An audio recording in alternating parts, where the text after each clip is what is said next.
મારું નામ ધર્મેશ પટેલ છે. હું તિથલનો રહેવાસી છું. આજરોજ હું સર્વોત્તમ હોટલમાં ભીંડી મસાલા સબ્જી લેવા માટે ગયો હતો.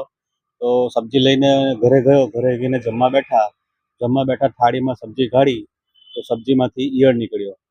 તો મારું કહેવું એટલું જ છે આમ જનતા પબ્લિકને કે આ શું સર્વોત્તમની ચોખ્ખાઈ છે? અંદર ભીંડાનું ઉપરનું ડીચું જે આવે એ પણ નીકળ્યું છે સબ્જીમાં. તો આ શું એમની ચોખ્ખાઈ છે?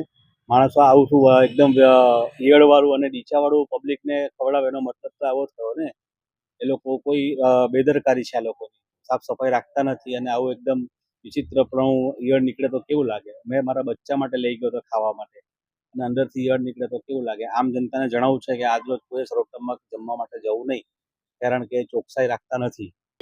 હોટલને ફરિયાદ કરી તો એ લોકો તો સબ્જી બદલી આપવાની વાત કરે છે, બીજું કશું કરતા નથી. સબ્જી બદલાવીને શું કરું? મારા માટે સબ્જીના પૈસા ઇમ્પોર્ટન્સ નથી, બાળકનું ભોજન ઇમ્પોર્ટન્ટ છે. શું મેં મારા બાળકને ઈયળવાળું ખવડાવવા માંગુ છું? એ તો પોસિબલ નથી ને. કોઈ દરેક વ્યક્તિ પોતાના બાળકને ઈયળવાળું કે કચરાવાળું તો નહીં ખવડાવે ને. બરાબર, મારે આટલું જ કહેવું છે આમ જનતાને કે જેથી કરીને ચેતો અને સાચવીને જાઓ ખાવા માટે.